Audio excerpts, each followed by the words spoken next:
discussion, and they have done a couple of solutions to address that issue.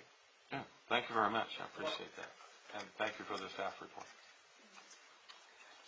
Okay, item 10C is the approval and the purchase of 911 phone hardware and software with electrical and data wiring movement. And we have Chief Brown doing staff report on that. Mayor, thank you. I'd like to thank the council for no nozzle questions. That was something I was really stressing out about. For a number of years. Yeah, I thought I'd lighten it up a little bit. Yeah. So, Mayor, members of the council, good evening. This is our second visit to you with regard to this particular item.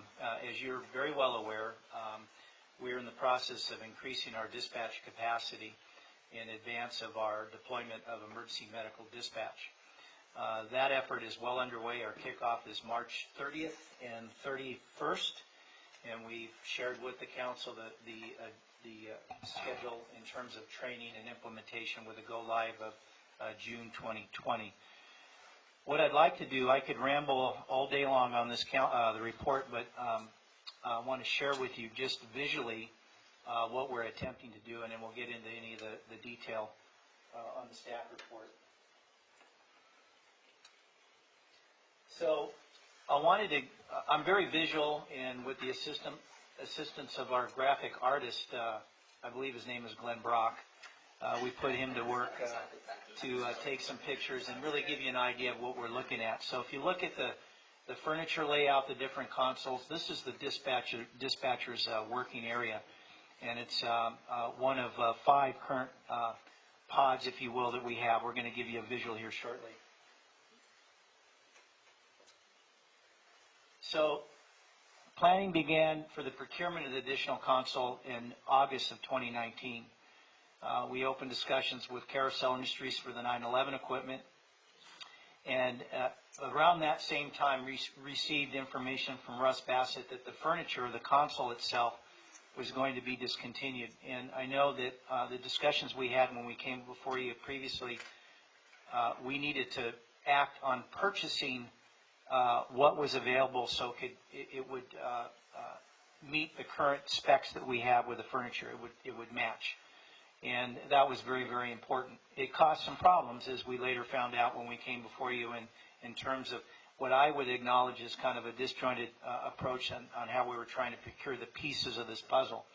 We received a quote from Carousel to equip the new console with Vesta 911 on 12/19, and after reviewing the Carousel quote, spoke with Public Works about electrical. And that's about the time we were advised, because of lack of capacity with both our IT and Public Works, they just couldn't accomplish some of the moves that were required logistically with cabling, moving all the wires and support. That required us to go back to West Coast Cable and obtain a quote for what it would take to do that. So the delay was twofold. We were facing a deadline in the elimination or the discontinuance of the furniture style that we had for the console, and that was why we came before you initially.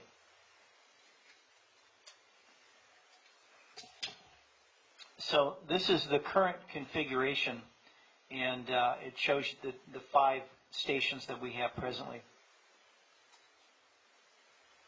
Positions 4 and 5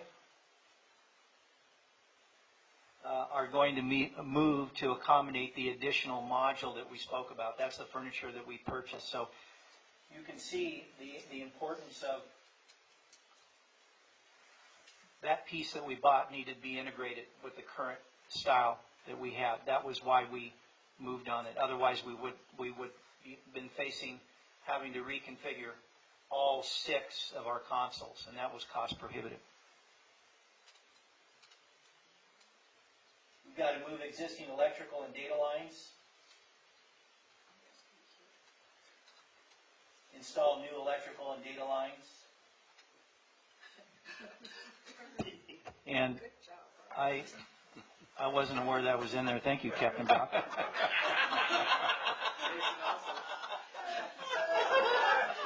I find something out about Captain Brock every day. It's amazing. But there's your nozzle. There's the nozzle.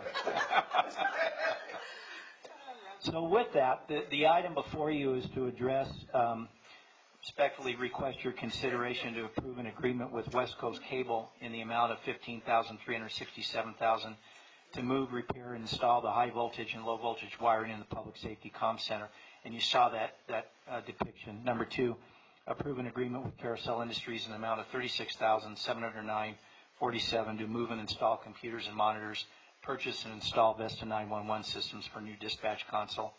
Appropriate $56,792.97 from Measure U fund balance to Fire Department Equipment Fund 3240-5400, and authorize the city manager to approve the purchase orders in support of this agreement. This is critical for a couple reasons, because we're coming fast approaching the need to have that console in place, have it operational for us as we move forward now with the implementation phase of emergency medical dispatch. The goal is that when we started this, we had 5 workstations. We want to go 6, and with the idea of having 5 dispatchers that can be deployed on every shift. That 5 dispatchers is important. It's a benchmark that we're trying to achieve, but we're trying to elevate the staffing levels. And I will acknowledge that we're not the only agency that's having difficulties in recruitment and retention. So that's part of some of the delays that we've had to deal with. But the team has been working very hard on the recruitment side, and we're at a point now we feel confident we can move forward with the goal of the implementation. This is the logistics piece that we need to have in place. The other thing I wanted to add too on this item was that this was initially going to be part of the mid-year adjustment, but we needed to work out a couple details, make sure that everything was solidified, and we really wanted to have the opportunity to provide a standalone time where the council could ask questions, we could do a presentation like this, and not lump it in with the mid-year budget request at that time. So it's been worked on, but we just wanted to make sure that everything was buttoned up and then have the opportunity for the council to weigh in, ask some questions, and not lump it in with another big item. So that's the reason why it was separated out. So it was intended to be part of the mid-year. That's why there is an appropriation there that would have made sense to do in the mid-year, but that's the reason why we're bringing it forward tonight. Okay. Thank you, City Manager. Thank you, Chief, for the staff report. Do we have any requests to speak from the public? No, Mayor Brown, there are no requests to speak. Okay. Comments or questions from council?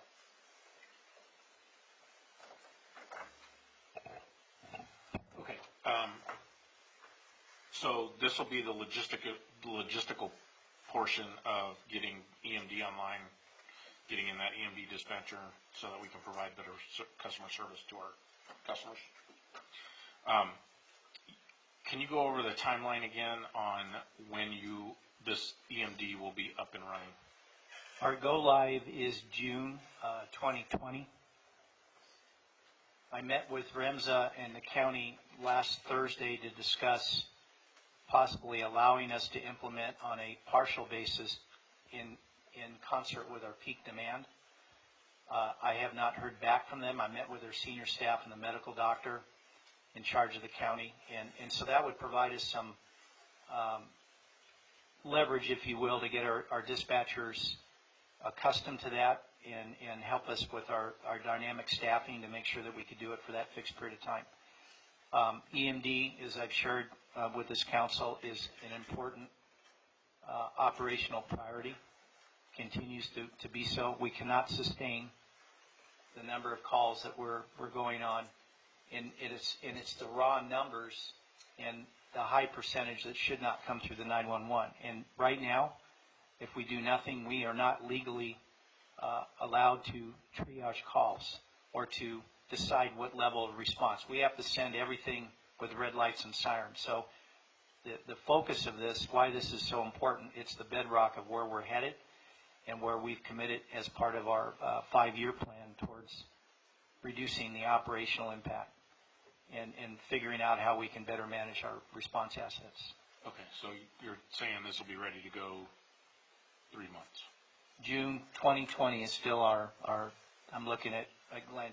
This is a collaborative between the police and fire department. So our team, Greg Lloyd is our dispatch liaison and works with Captain Brock, and we have teams assembled and have been working with this. We prepaid our training Training's been prepaid through Pro QA, and that was not out of general fund or Measure U. It was through our ambulance late fee.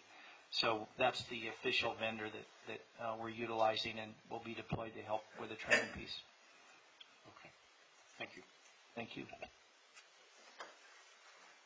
Just some observations, I guess. In my previous career, I had an opportunity to be a project manager for a whole new dispatch configuration. So I know very well how complex these projects can be. It's not as easy as just moving a graphic on a PowerPoint. There's an awful lot that goes into it. So I have a real appreciation for all the work that's gone into it thus far. And when we take this up, if we approve it, the work that's still ahead of us. But I do agree that it's, again, in my previous career, I was a dispatcher. Not as complex as environment as we have today, for sure, but I do know that the work environment for a dispatcher is critical. The ergonomics of their workstation is critical to the degree of their efficiency. And so having those things in place for an employee that is essentially a captive audience there for many, many hours, having an efficient and professional, up-to-date workplace, and the uniformity and standardization. So you go from one station to another, you don't have to relearn where things are. So those are all real critical components, and I appreciate the work that's gone into this. Thank you, Mayor. So tonight you're asking for 108,000, a little over that, for items 1 through 3. Yes. So how much money have we put into this altogether? And I think this is so crazy to spend, like Russ said earlier, if this was our money, I couldn't imagine spending $108,000 to move wires around for my desks at home, in my office, or for my sewing machine. But, you know what I'm saying? It's just a lot of money. So Understand. One of the things that I guess with acknowledging your concern, we are dealing with existing infrastructure that hasn't been, we really have done a lot with very little in terms of updated infrastructure. So the challenges we face are huge because, for instance, when we start looking at the cable is old, the cable needs to be replaced, updated, technology, and it makes it very difficult. There is nothing easy about this physically, but cost-wise, it is a challenge that we face every day with everything we touch. And acknowledging this is a big dollar amount, we do have some offset with Measure U, but it's an important investment. And I think that to your point, Councilmember Meyer, we were talking about the furniture console piece. This team really looked at this in terms of we really were faced having replaced the whole system, and that would have doubled in a half the price of what we'd be coming to you to consider. So we acknowledge it's expensive, but it's an important investment into the infrastructure that we need to do. now is this the final expense for this project to get done? I'll defer to Glenn. Anything else to add to that? He always surprises me in a good way. And Captain Brock, if you, without bearing this in techno talk, because I know you could, maybe you can elaborate a little bit more on the uniqueness of the wiring and cabling for this move. Yes, Mr. Mayor, members of council, thank you very much for the opportunity. First, the staff report before you tonight is for $64,476.47. This includes 3 parts tonight. As we said, the Carousel Industries, their 911 equipment, Vesta 911 industry standard is what we currently use. Also the wiring through West Coast Cable for both high voltage electrical and low voltage fiber optics. And then an approximate $12,400 for computer equipment, which we hope to reduce based on the ongoing computer transition using existing equipment, bringing that into the PD to bring that cost way down. As far as the electrical components and the low voltage, a dispatch center is extremely unique in that each one of the console is separately wired. They're all wired to an individual circuit. The reason why you do that is you don't want a single circuit to blow and send all of your, or put all of your dispatch consoles out of commission. So wiring them are a unique process, again, each one being on a separate breaker. And then additionally, each one of the cable, or each one of the consoles receive data through fiber optic lines. That's extremely important with the incoming next generation 911, where our dispatch consoles will not only be receiving phone calls, but they'll also have the ability to receive video, pictures, text messages. All of that information requires a lot of bandwidth that needs the fiber optics to go through.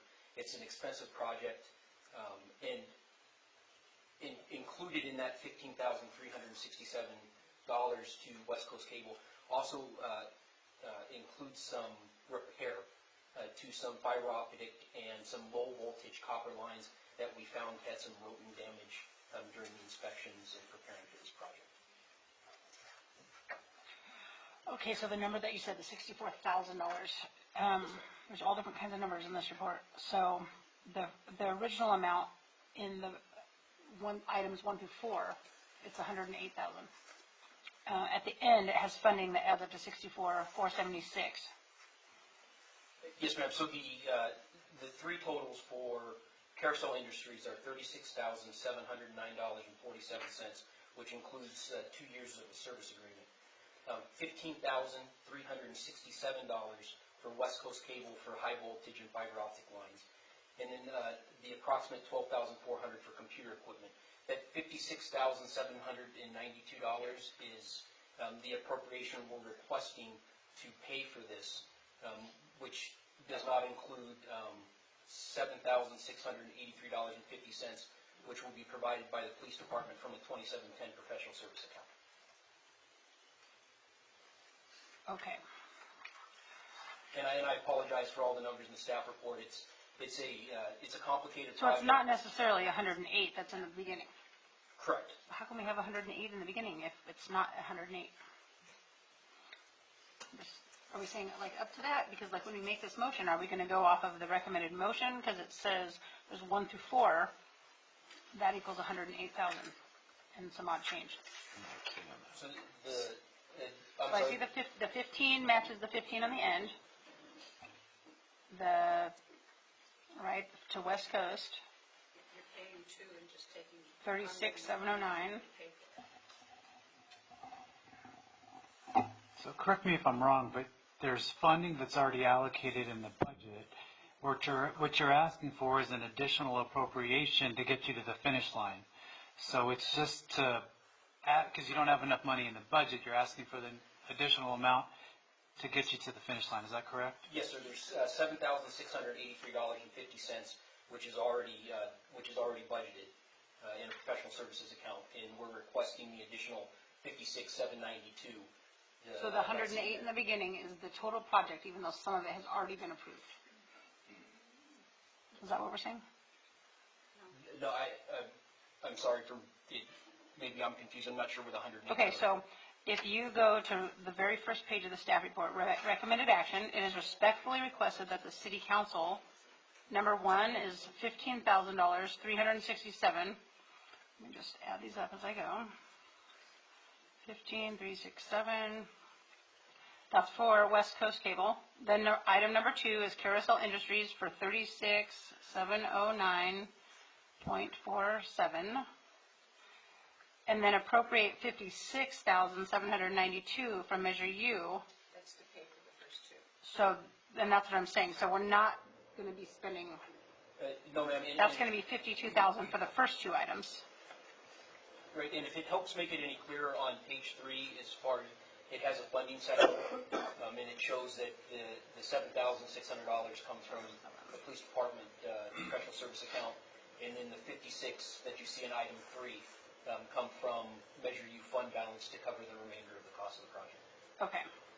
I I apologize for the confusion. That's okay. So one is See what we're adding in the budget to make it work in the budget document, and then the other one is the contracts associated and the other items associated with actually getting the work done. So we're approving the bids and we're getting our budget adjustment done at Correct. the You're, same you're time. making the budget right, because if we didn't make the budget right, they wouldn't be able to make that purchase because they would exceed their budget. So we're just adding that dollar amount into the budget. That's why I mentioned that we were planning on bringing this forward at the mid-year budget, but we wanted to have the conversation with the council to fully talk about the project. So it would have originally come at mid-year, but that would have raised other questions for the Fine, project. as long as we understand here. And I'm glad you did that, because this is way too deep of a discussion to have done at that time, so appreciate that. So the last awkward question that I have, since I'm a realist and I have to ask this, I'm sorry that I have to ask this, but since we are low on dispatchers, what are the chances that we are going to hire dispatchers and fill these desks before this equipment is obsolete or out of date? So I'm extremely hopeful that we'll fill the positions. Right now, we're currently budgeted to deploy 5 dispatchers or an equivalent public safety operator to each of the shifts to cover. The 6th console will give us the capacity when a console breaks down, and then also when you're doing special operations to be able to work that. I wish I could provide a date when that will occur. I know George Torres is working extremely hard on recruitments, getting dispatchers in. We've done a lot of good work with the operator position, having a different avenue to get people to stay around. So we're optimistic enough that this is going to happen to go ahead and launch a go-live date. If I didn't think it was going to happen, I wouldn't have told Chief Brown that it was a good idea to move forward. Thank you. Linda? I have a Michael question.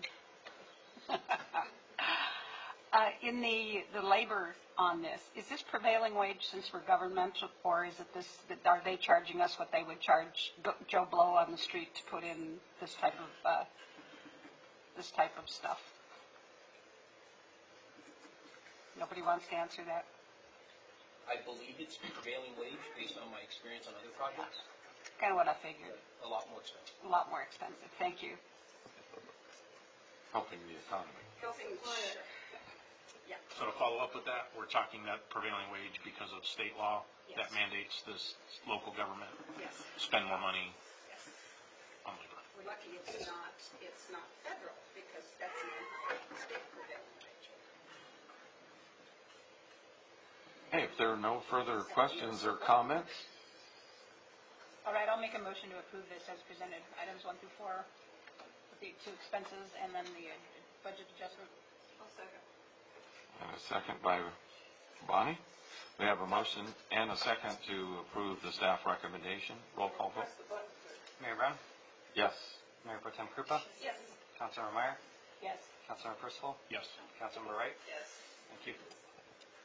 Thank you very much. Thank you, Chief? Mayor, members of the council. I just want to make a quick mention. Our dispatchers are going to be awarded recognition on April 16th, recognizing their professionalism and contributions as dispatchers.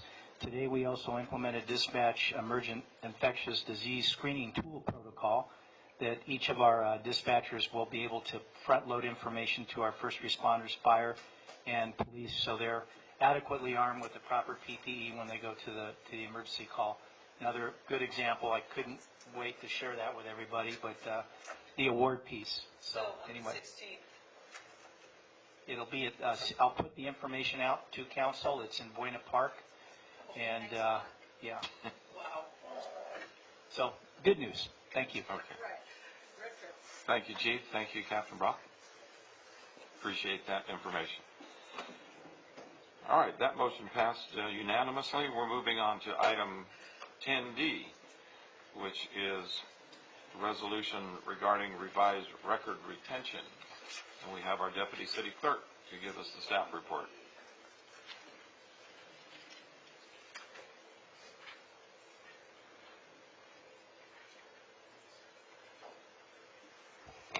Good evening, Mayor and council members. That's kind of a repeat a little bit of our work study session that we had, taking into consideration the comments that were brought up from council, so especially for security purposes. So for the public as well, there is a need for us to update our records management program. As we discussed in our work study, it is was adopted or was approved by the state in 1999, to which the city adopted those same guidelines. Since that time, there's been a great growth of information, a lot more digital files. Work process have changed, and we need to consider a records retention schedule and management to reduce liability and legal fees and create more accessibility for management from the city as well as the public. So the existing records management program places emphasis on paper records, relies on antiquated workflows and practices, and relies heavily on physical storage, taking up prime workspace for personnel, and also is difficult to manage as it is spread out throughout various facilities in the city, from our archive center to our admin building at Covell and throughout City Hall. So the existing retention schedule, as well as outdated from 1999, the description on the retention schedule is very minimal. It doesn't help staff in determining how long documents should be retained and what their disposition is. And also it doesn't reflect city files because it references state terminology. So before you tonight is a proposed resolution to allow destruction of non-historical records after imaging, delegate the attorney authorization to disposition records, authorize city manager to make administrative policies regarding records management until formally brought to council, and implement a revised records management program manual and records retention schedule.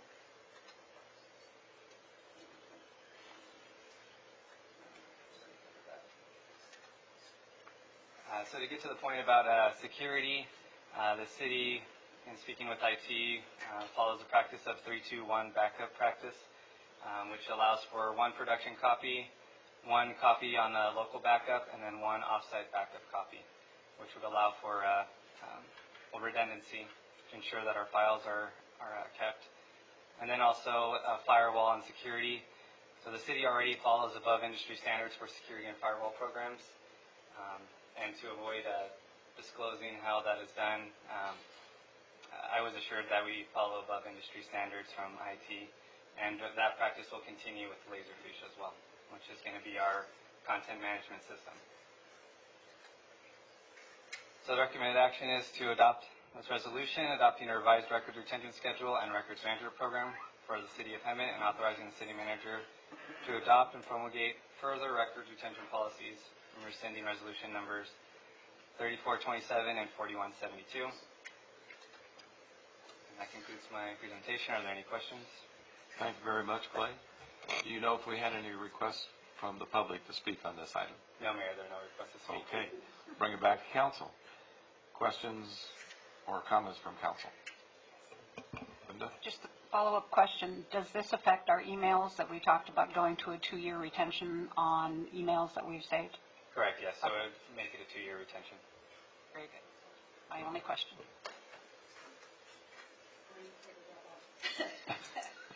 Yes. Carly? I said we better hurry and vote before my next emails drop off. Oh.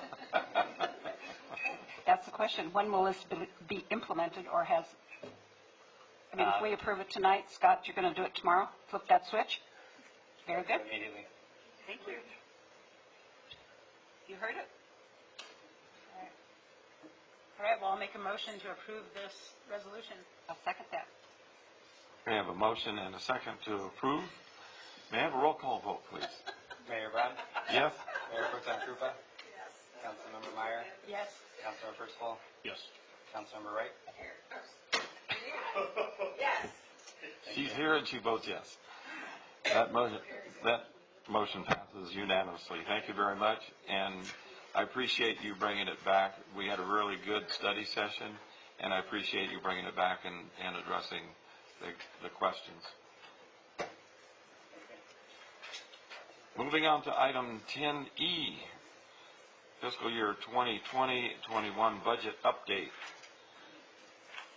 Our city manager has a report. Thank you, Mayor and Council. So I wanted to take a moment to provide an update to the Council about where we are with the budget and where we anticipate being in just a couple months with respect to the budget.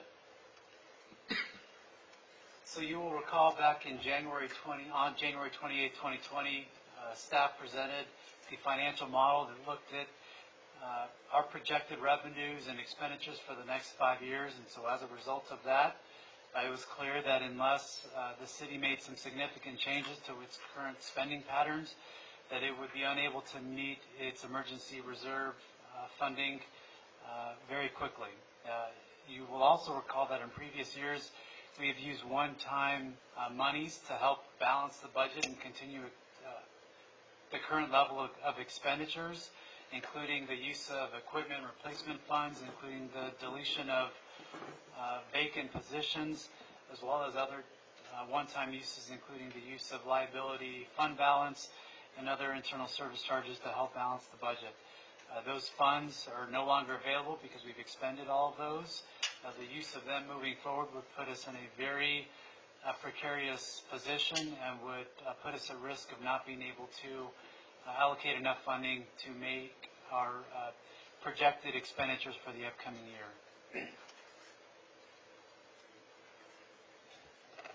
So the budgeting approach that we're taking this year, all departments will be provided a limit or a cap for maintenance and operations and personnel costs. So each department and each division has a budget target that they have to meet. Departments will evaluate their current and projected service levels and build their programs and budgets from zero. So the concept is that each department and each division will layer their budget based on what it is that they need. So they will have different tiers of service levels, and based on the different tiers of service levels, there should be different costs associated with that. Finally, each department or division's budget will be broken down by program and division with all expenditures justified. So as we add personnel, we should be seeing an increase in maintenance and operations in different line items. So as reductions happen throughout the operation with respect to capacity challenges and so on, there should be an additional reduction in the other line items for maintenance and operations between those operations. The staff has received the information related to their current and existing personnel expenditures, as well as their current and existing maintenance and operations expenditures for the current fiscal year. If departments or divisions choose to make changes to how they staff their operation, that's where those changes will come in their budget proposals to management. So these are some of the deadlines that we've provided to the staff. Finance will have all department and division proposals by April 2nd. Our office will begin departmental and division meetings the week of April 6th. The first council workshop we are projecting to have on April 21st. We project to have a second council workshop projected on May 12th. We've got a tentative adoption for June 9th. And we will have additional meetings with the Measure U committee that we will be working with both chiefs and the Measure U committee to identify when we can get together and talk about those budget proposals for the upcoming fiscal year. So this is kind of a general overview of some of the items that we've done so far. January 28th, we did provide the 5-year financial forecast to the mayor and the council. Departments and divisions are scheduled to provide, or they provided their internal services data to finance on February 24th. The fiscal year 1920 mid-year report was available on February 28th. Last Friday, we issued the budget calendar and the budget instructions to all departments and divisions. All the line item budget detail was provided to departments and divisions yesterday. By March 9th, they also received the salary and benefit data as well. Today, the council is receiving the budget update to the council. And then departments and divisions are expected to provide whether they have any changes to their personnel and salaries line item on March 19th to finance. In addition, these are the dates that we've laid out that we just spoke about. First council budget workshop on April 21st, an additional one on May 12th, and then hopefully budget adoption by June 9th. You'll notice that isn't the end of the council meetings for that month. So if we need to have additional meetings, we can accommodate those. If there's additional workshops, work studies, we can accommodate those as well. But that's the target framework that we're working from in terms of deadlines for us. In addition to that, we will have Measure U committee meetings that we have not identified yet. We do have a tentative, I believe Clay sent out the email earlier today, for either the 24th or the 25th to get together and meet with the Measure U committee. So they will be receiving a presentation on the financial model at that point. There will be additional meetings where both chiefs provide an overview of what they expect to accomplish in the upcoming fiscal year, but those have yet to be set yet. So we are looking for direction tonight. I know in years past the council has formed a budget ad hoc committee. If the council wishes to continue with that practice, we're more than happy to entertain that so that we can keep the ad hoc committee informed as we move forward through the budget process, or if the council prefers to have updates by way of budget work studies or staff report updates like this, we're happy to do either or, whatever the council's preference is, we are okay with. So that concludes my presentation. Happy to answer any questions or take any comments at this point, Mayor. Thank you very much. Do we have any requests to speak from the public? No, Mayor, there are no requests to speak. Okay. Council, questions, comments? Like I said, it's nice to see John after long. Yeah, it is a very good overview. I appreciate that. Appreciate setting the target dates. It's very, very important, especially working on budget, to have those things mapped out ahead of time and deadlines. We all tend to work better when we have deadlines to achieve, so it's good to know. Thanks for the update. I think this is going to be valuable for department heads to kind of get a better grasp of where they're at, where their departments are at, and budget-wise for their departments. There's been a couple things that have happened already. As you know, and the E-team knows this, we've been talking about this now for a couple months, and the need to do things differently and really wrap our heads around our limitations, which essentially are the revenues that we're expected to receive. And so this is forcing the team to really think about the operation. Are there ways that we can do things differently? There's a series of questions that I've asked all managers to answer with their teams, their management teams in their own departments and divisions. It really talks about what is the level of service that we're providing, what's the desired level of service that we would like to provide, and what's that cost associated with that. So we're having to layer the different elements of our budget to really bring everything together and really make it a comprehensive budget process for this fiscal year. And I know that the finance team has been working on this for a couple months already. And I've had a couple conversations with members of the E-team with respect to they've noticed that their operation needs to be altered a little bit, changed a little bit. The rollover budget that has been employed the last couple of years doesn't allow for that. And so with this process moving forward, it allows managers to really manage their operation and provide options as to what is the best level of service that they can provide and restructuring if they need to.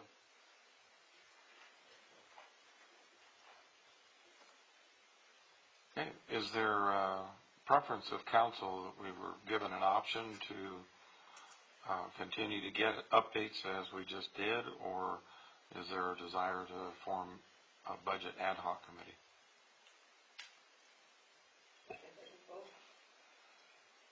I think that these updates are good, not just for the council, but for the general public too, so they can see what's going on and there's a sense of transparency. So I like the updates, and I think that moving forward we should continue to get them. I personally am very comfortable with the approach that our management staff is taking on the budget this time around. And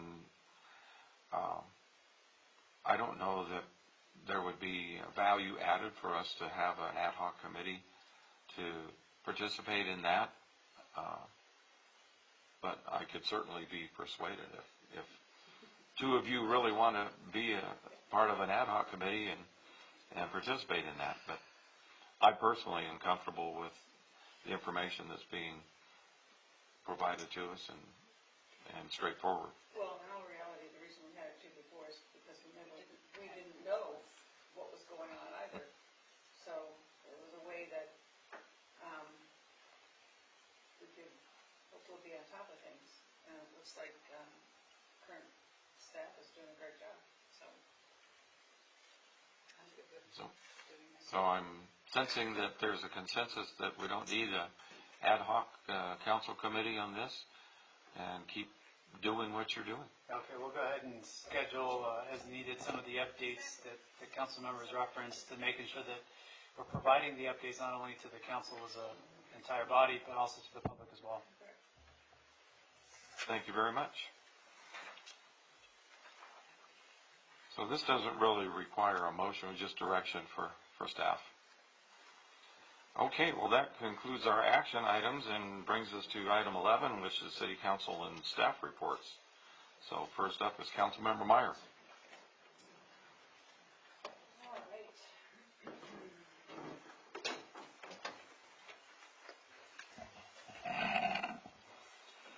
Our next Community Action Commission of Riverside County is in Riverside, March 19th, around 5:30. We don't have our agenda out yet, but when I get it FedEx to me in spiral bound, I will let you know. Our Community Outreach Committee, our next meeting is 3/16, so March 16th at 3:30 at the library. And the Investment Oversight Committee is the 16th at 1 o'clock at City Hall upstairs. So they will be exciting meetings. So join us if you wish. Month full of meetings. Okay. Councilmember Percival. I had last Monday RCA, and give me just a second, and I'll give you the species of the month. Drum roll. It was actually a bird, and it was, let's see what phone I had on.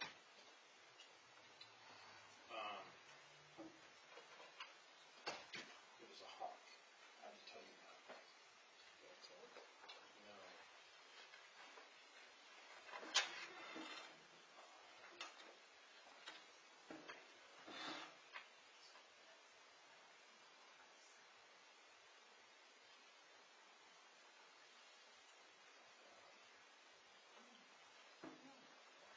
It's getting close.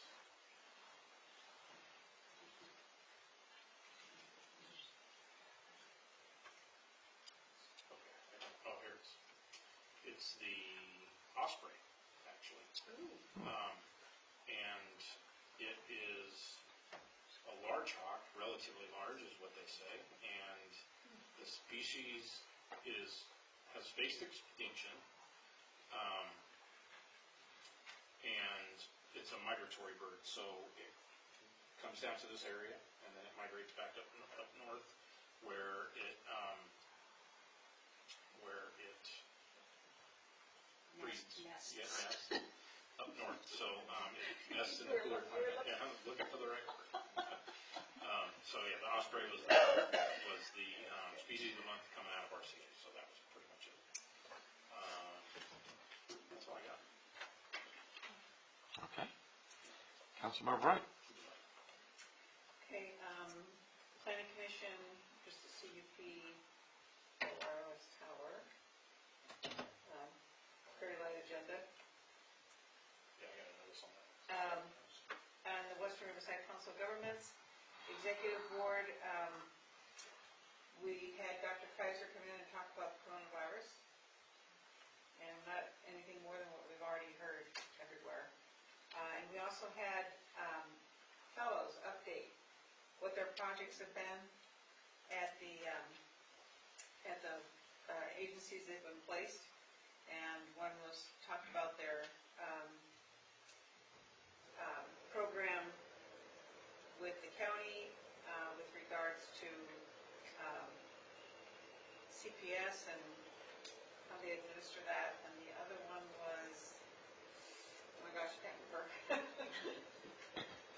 Anyway, they're taking the fellows around to different public, you remember that? There's the technology with the Uber at the yeah. senior center. Oh, yeah, the senior centers. They were doing surveys as to whether or not seniors would use Uber, and if they don't, why? And it was very interesting that for some, they didn't have smartphones. So they still have flip phones, so they still didn't do that. And then it was a matter of, well, what are some of the things that they could do otherwise? And if they had a smartphone, would they consider using Uber? And if they didn't, what were the reasons why they wouldn't? So that was kind of interesting. And so I hope, the fellows are coming up again. I hope the city put their application in.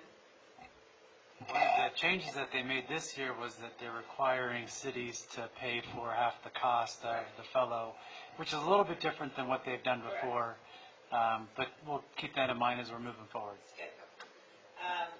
The admin and finances for tomorrow is going to be canceled. Also, we had a skate park meeting last month, and we'll have another one tomorrow internally to move forward on that and discuss what needs to be considered. And I think that's it. Mayor Pro Tem? Okay.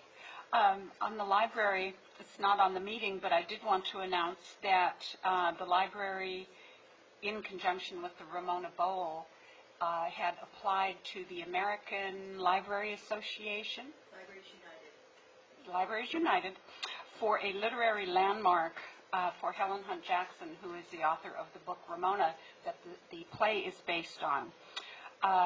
California has several literary landmarks for authors, all of them of the male variety, and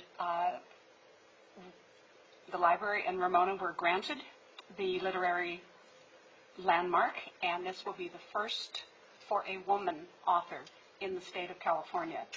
So on the second Saturday of the play, which I believe is the 20-something of April, there will be a big presentation at the Bowl, and there will be 2 plaques, one at the library designating the literary landmark, and there will be one at the Ramona Bowl also. And this is turning into a big deal, since it is for the first woman author in the state of California, and it is for the book Ramona. What about at the school? Well, it's not at Add that to the list. yeah. Helen Hunt Jackson College Prep High School. Unfortunately, these things are really expensive, so we're going to have it at the library and at the Bowl. Let's see. Carly mentioned the Oversight Committee for Investment. The league policy committees are coming up on April 3rd and 4th. No, April 2nd and 3rd, and they'll be in Southern California and Anaheim, so we don't have to go up north. Ramona Bowl Spring Festival is April 4th down on Front Street and north part of Harvard Street. The rest of these have not met. RCTC is tomorrow. A couple things that I got to do this past week. One was on Dr. Seuss Day, was to read to kindergartners at Jacob Wiens Elementary School. And if you've ever read the book Red Fish, Blue Fish to a bunch of 4 and 5-year-olds who giggled at every time I flubbed up on it because they knew the book better than I did. But they were really good. It was really a good experience. So every year that comes around, there's an opportunity to read at one of the elementary schools. I was also invited to be a secret judge at the annual Black History essay contest that Human Relations Council puts on each year. And this year was absolutely amazing. The students from middle school and high school their presentations, they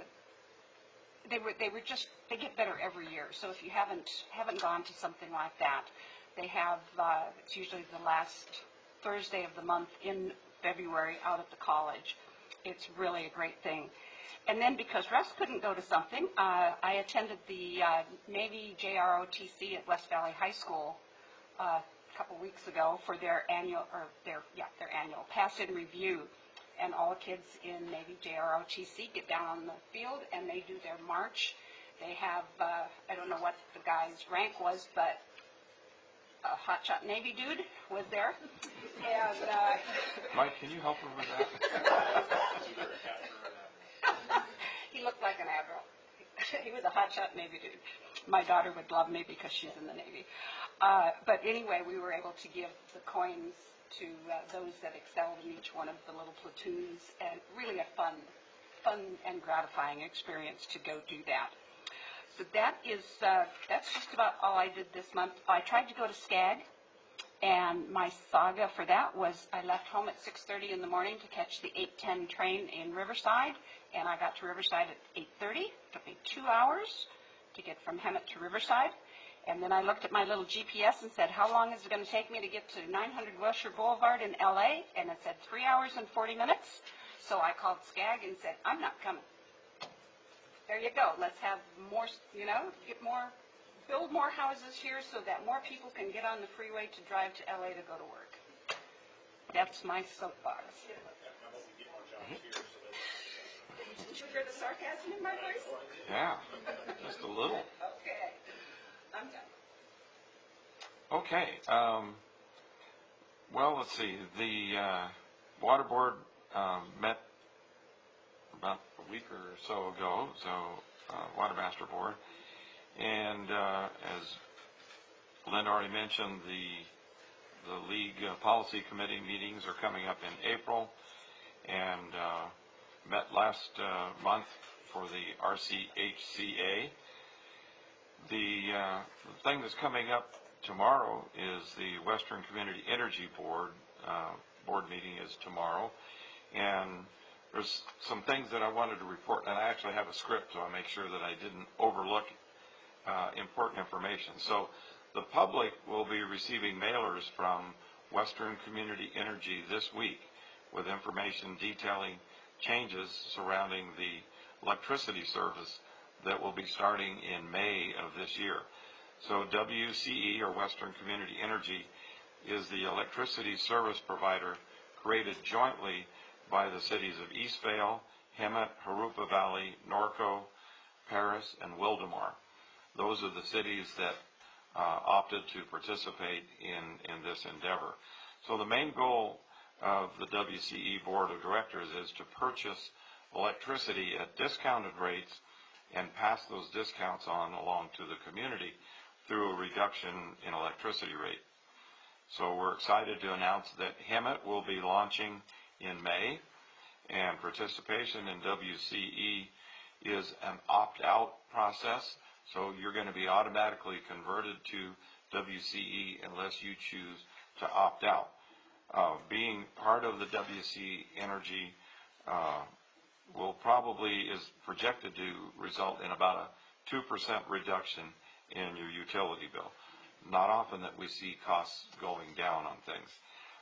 Community members will receive mailer notifications with additional information on WCE as early as the end of this week or early next week. And there'll be a presentation to the council and the public at the March 24th council meeting. So additionally, if you happen to participate in energy programs like solar or the acronym CARE or FARA, or you have medical baseline, level pay, smart thermostat programs, and all those different types of alternatives, you will still be able to participate in energy service through WCE and receive the same benefits that you're used to with no additional cost, and the discount rates will still be available to you through WCE. So it's exciting times. We're about to see this coming to fruition, very shortly, and I look forward to that. And as I mentioned, I think at my last meeting, I actually got a mailer early because I'm a solar, so I don't know if any of the rest of you have received that already. And then one just fun thing to report, Linda and I attended the League of California Cities Riverside Division meeting yesterday, and it was held at the Polo Grounds in Indio. And culminating the business of all of that, the Polo Grounds arranged for those of us who wanted to voluntarily participate in a polo match in a golf cart. So the golf carts were specially equipped for this polo match, and they had heavy-duty bumpers on them, and they were driven by actual polo players. And so those of us that opted to participate got in the passenger seat and donned a helmet with a face mask, and were given our mallet. I don't know, there's probably a better, more appropriate term for that.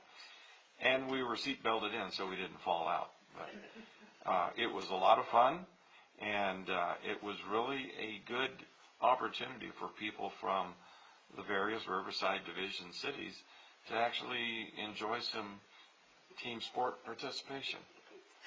Friendly competition, and we all survived. So with that, we're on to ad hoc. Oh yeah, we had the graduation of our latest class of police volunteers, and there were, help me out, 17 total graduated. So another embellishment of human resources to our volunteer program. And the first meeting of the police academy. Oh, that's right. And we have 2 members of council. We have 1 Citizen Academy graduate on the council, and we have 2 council members currently participating. So thank you guys for doing that. You will learn a lot. Next is the San Jacinto Valley Economic Forum at Mount San Jacinto College. Is that on the 16th? I think it's on the, let me tell you. It's a Thursday, I know that. Oh, then it would be, The 26th? The 26th. no, Yeah, March 26th. yeah, that's right. Okay. Ad hoc committee reports. Florida Avenue Ad hoc Committee, anything to report? Actually, yes, we had a meeting with Caltrans and brought up the main focus of it was the Gas Mart. Is that the name of their company or their store on Western? Because there's no left-hand turn into the street to get into their business. So they came prepared. They did an excellent presentation on the amount of business they have lost because of the median going in front of their business. And the reply was, this is a safety project. Pull the string, get the same answer. Right? Chatty Cathy, this is a safety project. We were able to talk to them about some issues. There's some remediation possible for the company to keep track of things and proving that their business has been hit hard by the lack of traffic going through. But one of the good things is that their public information officer for this project actually lives in Hemet. And a couple things were brought up that Bonnie brought up on the roll curb so that emergency vehicles can go up on them. The only problem is their location. You can go up, but there's no place to ever come back down again. And Caltrans said, oh, of course there is. And the PIO said, no, there's not. So go check on it. So that was one of them. And then we talked about just the timing of the lights and what a mess it makes at intersections. And they said, well, that will probably continue until the project is complete, when they have better signage and they can sync all of the lights. But Thursday, I think it was this last Thursday, I was at the new grocery outlet on Sanderson, came out on Florida, of course, made the right-hand turn to go into the turn lane, and I was in the furthest, that direction, east driveway that I could possibly get into, and the cars were backed up in the turn lane all the way down to In-N-Out Burger. So